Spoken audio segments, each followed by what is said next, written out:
They say when you're a good woman, you don't lose people, people lose you. But not exactly. All right, and let me explain. Listen, you may be a good woman at your core, all right? And I truly believe that. However, that doesn't mean you are not engaging in behaviors that unknowingly are pushing good men away, scaring good men off. Now, let me be very clear.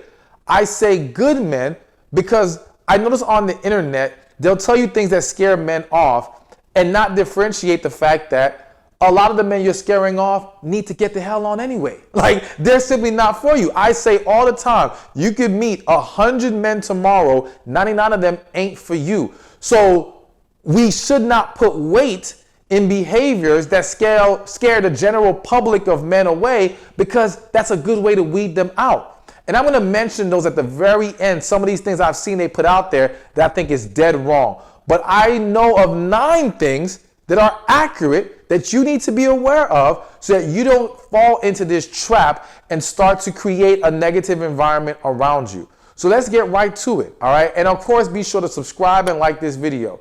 Number 1, playing games. Now, some of y'all might be saying, I don't play any damn games. It's these men playing games. They're the ones that are full of crap. They're the ones that don't know what they want, so on and so forth. Listen, I get it. I understand. But the unfortunate reality is that a lot of you are playing games. And again, maybe not with a malicious intent, but a lot of the advice that women are given, such as playing hard to get. You notice the first word in that is playing, all right? You're playing hard to get, therefore you are playing a game, all right? Don't call too much. Don't do this, don't do that. And the reason why it becomes a game is because you're not being true to yourself. And the reality is that a good man, and again, I stress, this is about the good men, the genuine, well-intentioned, relationship-minded men. Those men aren't going to want to deal with that behavior. Those men can be put off by that, because when someone's not being themselves, they come across as phony. They come across as not genuine. You've seen it yourself dealing with certain men. That's a turnoff. That doesn't look, that's not an attractive thing, all right? So you don't want to get caught up in trying to be something you're not. Because again, this leads you down the path of both playing a game, as well as by not being your true self, you don't even get to see if the guy is truly into you. You don't get to see if you guys really can come together and have a great relationship. So you're shooting yourself in the foot in more ways than one. But to go even further than that, like, don't engage in any kind of manipulation tactics, try to make him jealous, doing this, doing that. Like, stop with all of that. Just be real, just be you, behave in the way that you would want someone to behave with you, all right? Because when you establish authenticity, because when you establish being genuine and being real, all right, you now hold them to the standard of doing the same. But if you're being fake, well, guess what? There's a very good chance they're going to be fake with you too. And we don't want that. The second thing that scares good men off is being entitled, or having an entitlement attitude or mindset, all right? So here's the thing. All good men, all generally good men want to do for their woman. All generally good men understand or embrace the idea of providing and to some extent protecting and all these things, all right? They don't have a problem with that. And they don't have a problem doing for you in various ways. The problem because when you have an attitude that says, well, you're supposed to do it. When you have an attitude that doesn't show gratitude, when you have an attitude that doesn't show any appreciation for it, this will kill the situation. I always say appreciation breeds production, all right? And so when a man sees his actions are well received, appreciated, there's gratitude, he'll want to do more. And the reality is, this isn't just with men. This is people in general. Think about you as a woman. If you kept doing for someone and they had an attitude of being entitled to it and not showing that appreciation and gratitude, there's going to come a point where you're going to feel like, I don't want to do this for you anymore. Like, you're so ungrateful. You don't appreciate anything I do. You will feel taken advantage of, all right? And so that will lead you to not want to be bothered with that person anymore. All all right? Or at the very least to make less of an effort to pour into them. So it's very important as a woman to not get caught up into that. And I think it's very important to point out, because I hear a lot of women saying, well, we're the prize, we're the prize. Listen, stop with all that. All right, listen, I love y'all. And you are a prize, a prize. But this mentality of you are the prize, as if you are on a higher level than him, as if you deserve more than him, as you should be worshiped more than him or something, that's a problem. A good man and a good woman are both a blessing to each other, are both a prize to each other. And when they respect and value each other in that way, they can create an amazing relationship. But when you have this lopsided approach of, well, I'm the prize, you got to do for me, bow down to me, sucker, like that. That's essentially how you're coming across. It's like, yo, why as a good man would I want to be bothered with that? A lot of men aren't. You know what I'm saying? They're not going to deal with that. They're not going to accept that. And for any of you who might be thinking, well, I've seen good men getting treated like that by women, those good men are probably broken on the inside. And they have some deeper issues that have led them to entertaining and engaging with a woman who mistreats them in that way.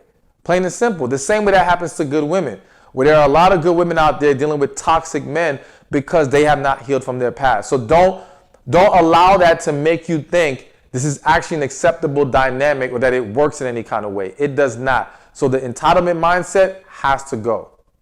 Which brings me to number 3, and that's being selfish. All right? Nobody likes a selfish partner. It's plain and simple. I don't care who you are, man or woman, nobody likes a selfish partner. And this kind of goes hand in hand with being entitled. When you have that entitled mindset, it's very easy to make everything about you. It's very easy to forget that it's not about what they're just pouring into you. It's about what you pour into them as well. You know, genuine, real love is not selfish. It's selfless. All right. We're supposed to give of ourselves to each other, pour into each other. Yes, a relationship is give and take. All right. So it doesn't mean you should just be giving and not receiving in return, but you've got to be willing to pour into your partner.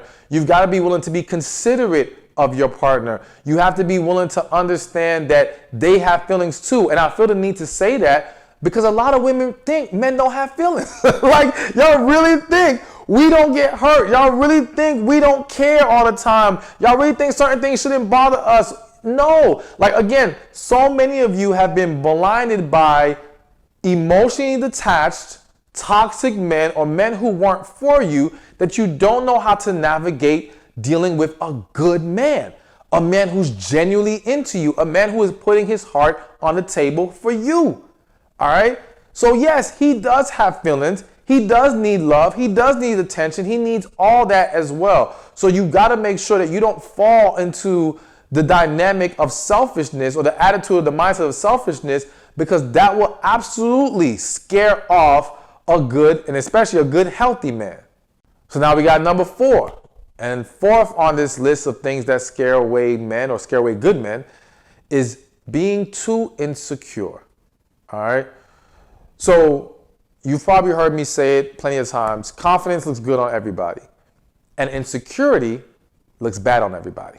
All right. Now, before I dive deep into the type of insecurity that I'm talking about, let me differentiate some things here. There is the insecurity that's within you due to your own inner struggles, past traumas, things like that have not been resolved. That's the insecurity that we have to make sure is corrected. But then I do believe that there is insecurity that is created by a partner behaving in a shady manner. Now remember, this is about what scares off good men. So we're assuming here, for the sake of this video, that this man is not engaging in shady behavior. However, I feel the need to say, it will hit my spirit, sometimes when you are a woman who has not healed from your past, even normal behavior looks shady to you. Right? You start questioning everything this man is doing. You turning up your eye to every little thing. So you've got to be mindful of that. Where is this insecurity really coming from? Is it me, or is it really this guy is doing things that creates problems in the relationship? So I always say, like, for example, secrecy creates insecurity. So when we're overly private in a relationship, like in a relationship, we're supposed to be sharing our worlds with each other. So if we're overly private with each other, that kind of secrecy can start to plant the seed, all right? And that seed can grow easily with past issues, or it can grow easily when something new happens that starts to feed the belief that, okay, maybe this person is doing something behind my back. So it's very important that we have open and transparent relationships so that we don't bring that toxic energy into it. But again, I'm not going to knock you, and that's a whole different video about when he's doing things to make you feel insecure. But let's get back to this man's not doing anything wrong. He's a genuinely good man, all right? He's doing his part. But you as a woman are insecure. You as a woman are lacking confidence. You as a woman have low self-esteem. You've got to make sure you handle and address that. I know and I understand that you're not trying to be insecure to be malicious. You're not trying to be insecure to be a problem for him. Because again, some of it may be real struggles. I'll never forget, I had a client one time who she told me like her father told her she was only good for sex. All right, that's all she would ever be good for, is to lay down for a man. And that stuck with her. And he also told her she was ugly. All right, and so her insecurity was created by a horrible father, all right, or a toxic relationship with her father. But still, though I understand that and there's sympathy there, you can't bring that into a relationship and then expect for your partner to deal with it and it not to have a negative impact. You know, there's a level of patience that comes from a good man who's generally into you, especially if there's a connection there, right? But again, I said level of patience. There's a line that you may cross that now it starts to become too much.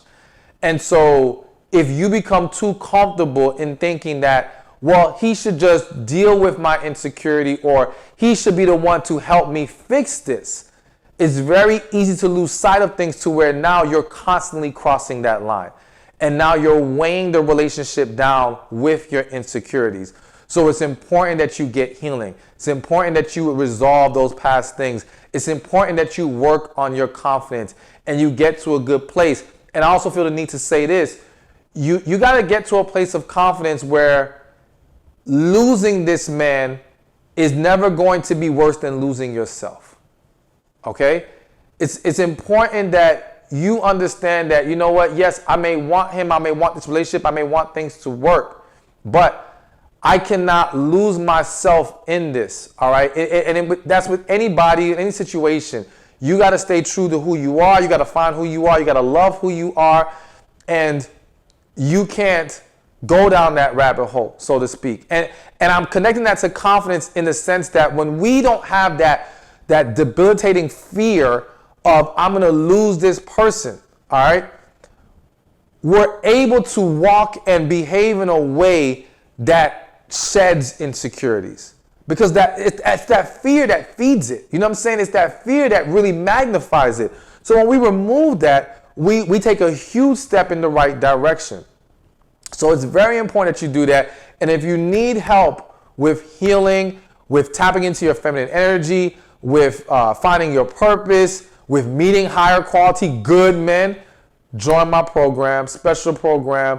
Click the link below or go to receivingmyblessings.com. You're going to love it. Thousands of women have joined and have gotten tons of help.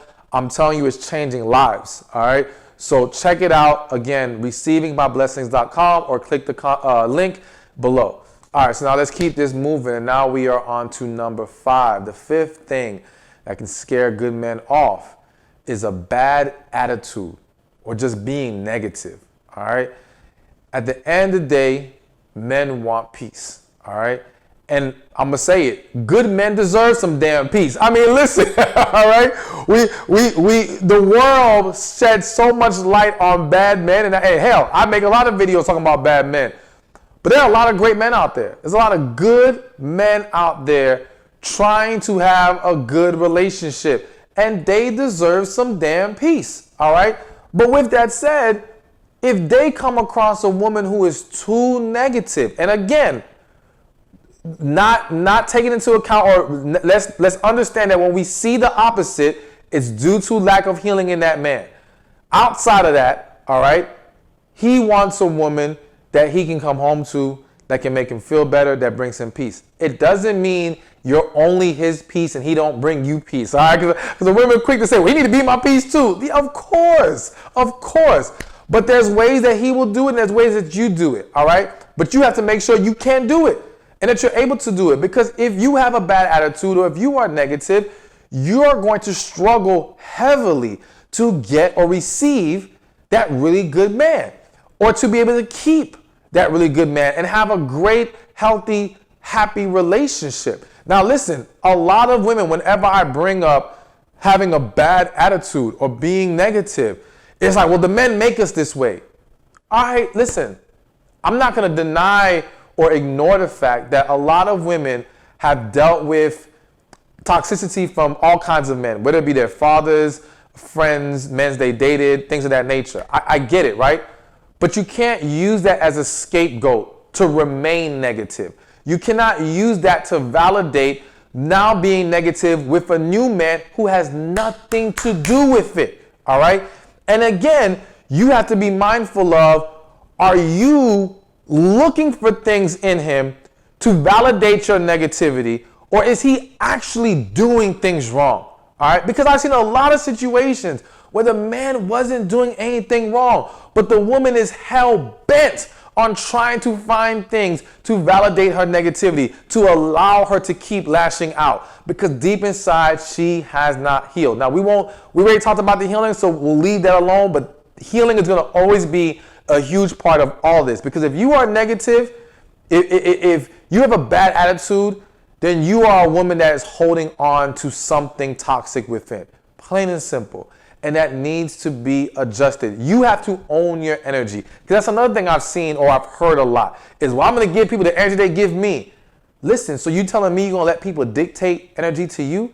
You're going to let people determine for you how you should behave? Don't do that. No, you need to be a master over your energy. You need to say, no, I'm going to bring positivity into the environment. I'm going to dictate to them. And if they can't deal with it, they got to go. You know what I'm saying? Or you can remove yourself. That's fine. But don't stoop to their level. Don't deviate from that positive energy, that good energy. You know what I'm saying? You got to make sure you stay on the high road, so to speak. So if you struggle in that area, and be honest with yourself, because I'm not here to beat you up. I'm not here to judge you. I'm here to help you get better. All right? If you genuinely have a bad attitude, or you tend to be negative, or you've heard people say this to you multiple times, because if one person said it, all right, maybe it was just that situation. But if you're constantly hearing it, then you got to give some consideration to what's being said. All right, let's work on it.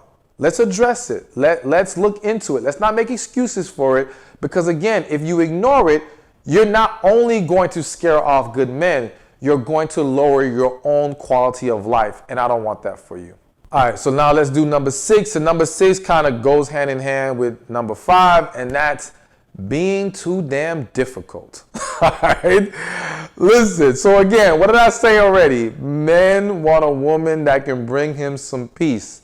When you are difficult to deal with, there is no peace there. All right, there is no harmony there.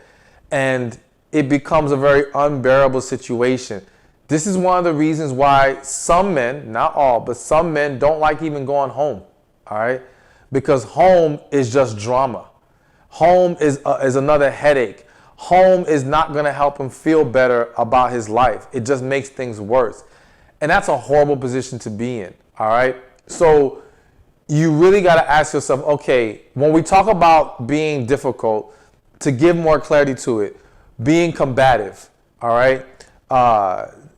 As you're probably hearing a lot of people mention, not knowing how to be cooperative. And when I say cooperative, I don't mean in the way of, yes, sir, okay, sir, yes, master. Like, yo, we're not talking about like this, just do everything he says, but we are saying that learn how to flow with him. I'm saying learn how to flow with him. I'm saying if he, again, because we're talking about good men here. If he's a good man, why not trust his lead? All right. And if you can't trust his lead, what's the real issue here? Is the issue him? I would say no. The issue is a fear within you to be vulnerable in that way to allow him to even be a leader in your relationship. And for those of you who say, well, why does he have to lead? Why does he have to lead? And I promise y'all, I'm going to make a video on why the man has to lead, all right? I'm going to break it all the way down. But for right now, I will say this. You got to understand it again. If he is a good, genuine man who loves you, he wants to, one, be that for you. Two, if you're honest with yourself, do you want to carry the burden of leader in the relationship? You really don't, at least not for an extended period of time. You may have moments where you feel like, well, he needs to listen to me right now.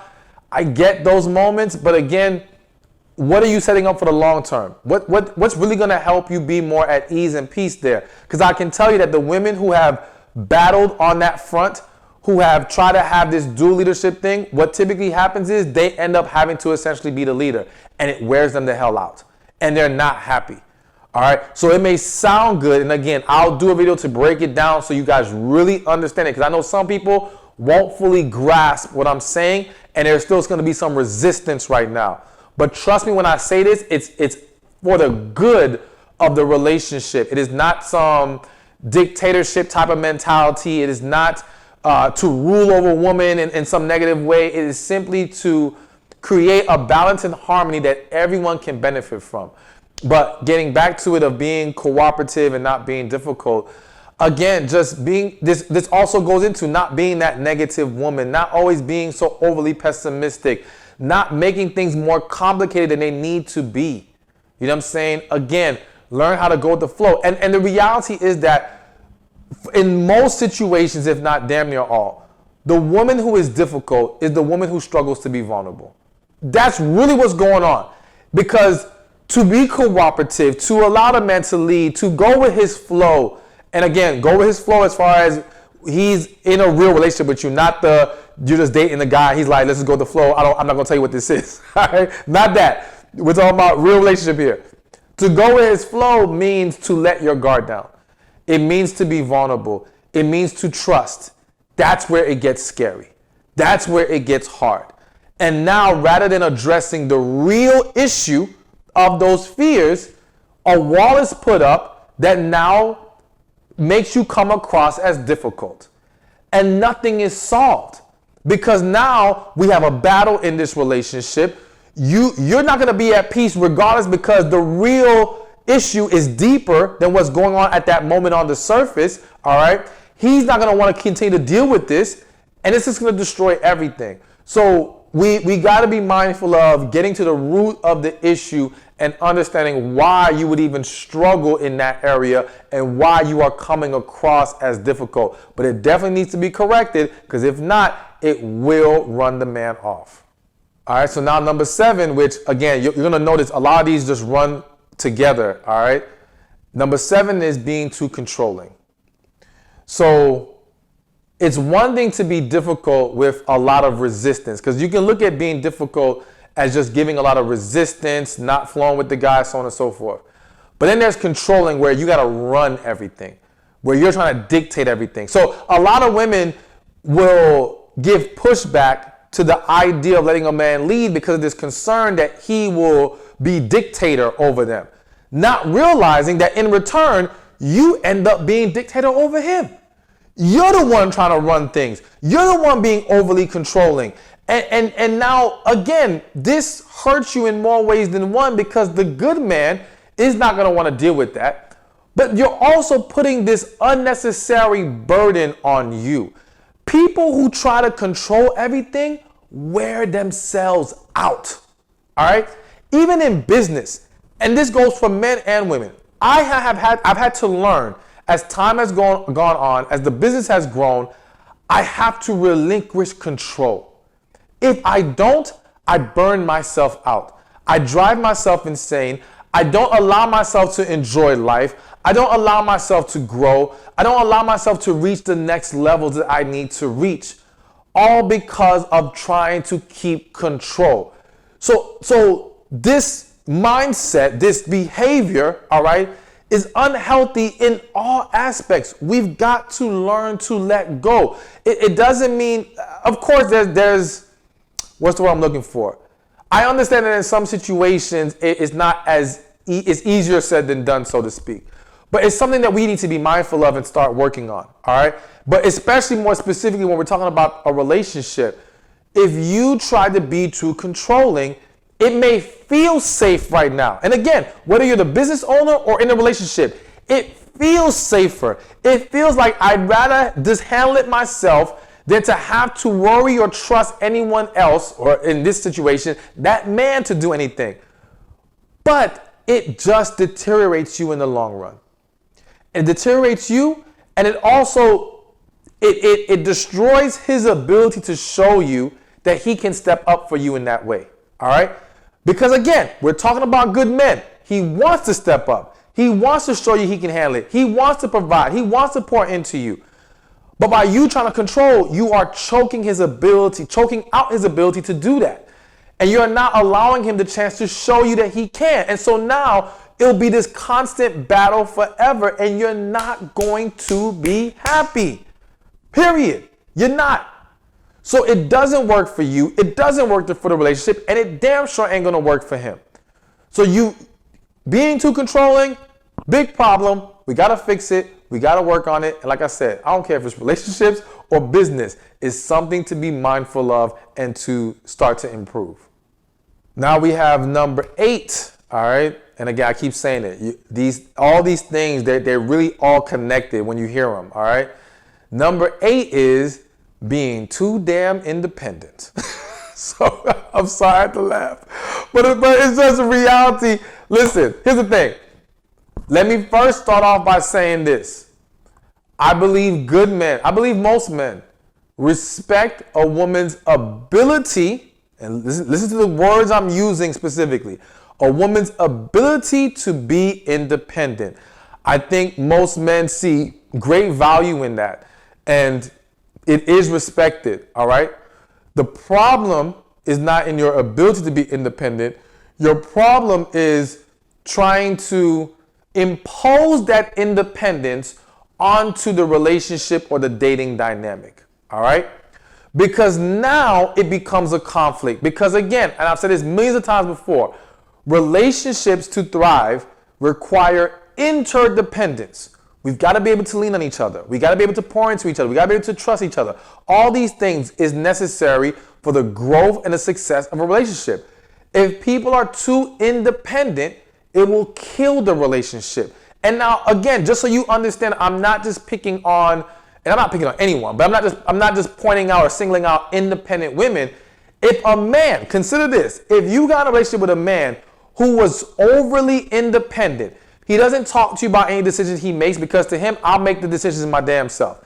He doesn't consider you in things that's going on in the relationship. He doesn't include you in things. He doesn't share things with you. He's always on, like, if he acts too independently, that's going to bother you. That's going to hurt you. That's going to make you feel like, what the hell am I here for? Why are you even in a relationship with me? This is how you're going to behave. So guess what? That's how the man feels. Like, what the hell am I here for if you're going to always do it yourself? What the hell am I here for if you essentially have a wall up, not allowing me in, not allowing me to do for you? And again, not allowing him to do for you is essentially not allowing him to love you, not allowing him to pour into you, to give to you. So you're restricting the flow of love in and out. How is the relationship going to work if that's happening? It's not. So you've got to understand and work on learning how to let that man do for you, learning how to let that independent mindset go once trying to date someone or in a relationship. And again, when I say let it go, I don't mean, as a woman, you got to do what you got to do, right? And there's going to be situations where you can't be waiting around for anybody. I get that. But when you're with him, if he's offering, allow him to do for you. You know what I'm saying? It doesn't mean you have to throw everything on his shoulders. It doesn't mean you have to run behind him to ask him to do this and do that. It just means allow him to pour into you. Allow him to be an actual partner and not just a man who's filling space. Because if you do that, again, what good man's going to want to stick around? People, and I say people because I'm talking about men and women, want to feel loved, desired, and valued. And when a relationship is too independent, or there's individuals acting too independently, you kill that vibe. You kill those things. And you send everything going left. So being too independent and not embracing interdependence when necessary is definitely something that will scare away a good man. And now the last thing that will scare off good men, or scare good men off, is not showing enough interest. All right? So listen, too many women have this mentality of, he needs to chase me, I'm the prize, it's up to him, he needs to pursue me, all these things. And I'm not saying I disagree with the pursuing part to a certain extent, right? But my concern and what I see as a real issue is that those things are being scapegoated or used as an excuse to have a wall up, to have this I'm going to sit back and watch approach, and essentially you're not reciprocating. You're not pouring back into him.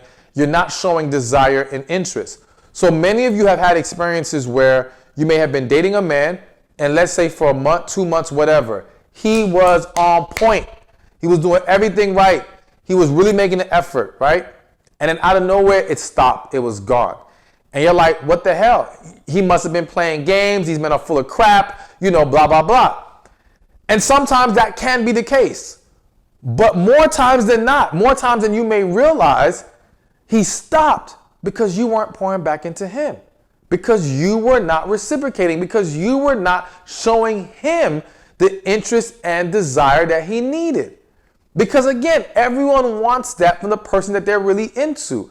Everyone wants to feel loved and wanted. And so if you're not allowing yourself to do that, and be real with yourself, because if you're not allowing yourself to do that, there's one or two reasons.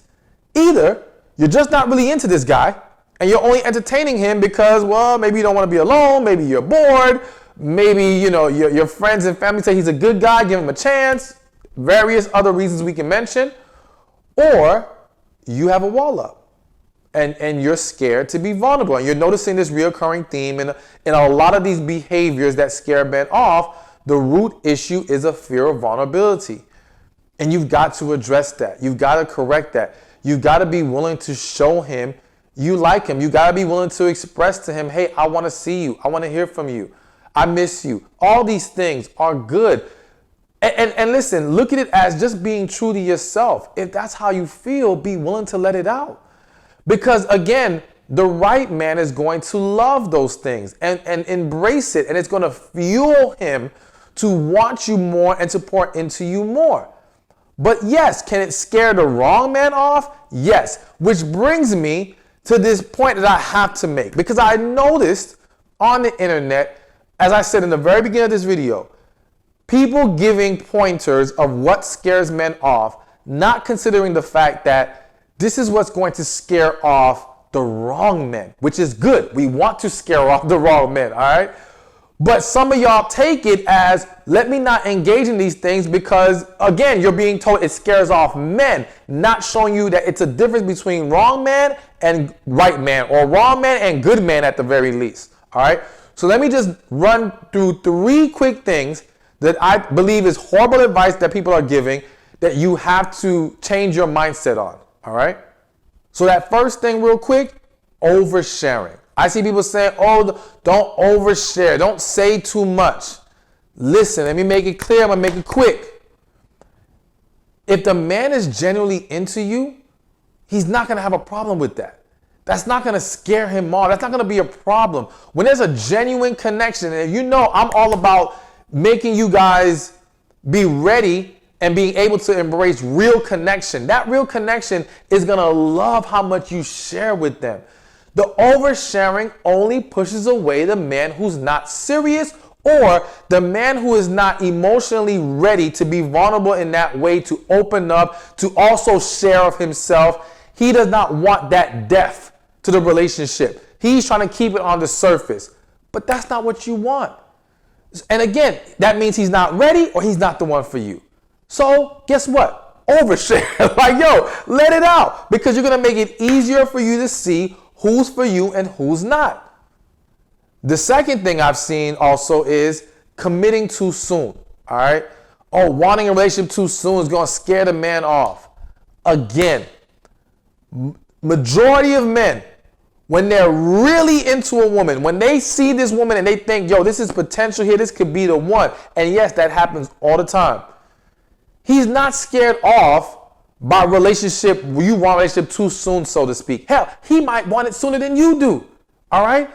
It's only going to scare off the man who is either lukewarm, all right, not emotionally ready, or just not really into you like he's just not for you, period. So again, now I'm not saying force the desire for commitment for the sake of seeing who's real. I'm saying be true to your desire of commitment. If it happens in a month, yo, then put it out there. Because also people are not explaining the fact that it's not about time. It's about how much quality time we spent together learning each other. So essentially, if we've only known each other for a month, but we went out on 2 dates, we talked here and there, we would probably need more time before we can decide that we need a relationship. But let's say it's been 2 weeks, but for the past 2 weeks, it's been like, we just been diving into each other. We're talking every day. We're spending hours on the phone at times. We're spending all this time. We are really engaging with each other, and there's a real connection there. Why do we need several more months? It's because we're learning what we need to learn faster than those people who knew each other for 3-4 months. There are people who know each other for years who won't know you as good as someone that you may have spent quality time with in 1 month. All right? I kind of explained that wrong, but you get the point. The point is, time is not the decider of this thing. So be mindful of that. And then the last one, real quick, is putting him on a pedestal. Now, listen, I have a video about putting a woman on a pedestal. And I do agree with the idea of you don't want to put them on a pedestal to where you've devalued yourself. You don't want to put them on a pedestal to where you've essentially put them higher than God, all right? That's not what we want to have happen. However, I don't want you to misconstrue that or misunderstand that to mean that you should not value him in the way that you want him to value you. That you should not separate him from the pack of other men. Like I tell men, you should not be treating your woman like you treat other women. That doesn't make sense. She needs to see that she's on a pedestal higher than the rest. I do believe that same thing for your man. That man needs to know that he's on a pedestal higher than these other men that you deal with or have entertained, all right? So that kind of pedestal is okay. But if you're putting him on a pedestal that, again, is putting him above you and all this stuff, yeah, that's unhealthy, all right? So just be mindful of how you're looking at that. But again, I had to point these things out because too many people are receiving either misguided advice or they're misinterpreting the advice. And they're applying it the wrong way. And you got to always understand the difference between what scares off men in general, who are not serious about you, who are not for you, and what scares off the good men. And I want you to be able to receive, embrace, and experience an amazing relationship with an amazing man. Hey, thank you for watching this video. Be sure to check this one out right here, and I'll see you there. I know what you're thinking. Some men are just absolutely ridiculous, right? You go out with them, things seem cool, and next thing you know, they're gone. They disappear. And you're like, what the hell just happened? Well, I'm going to explain to you what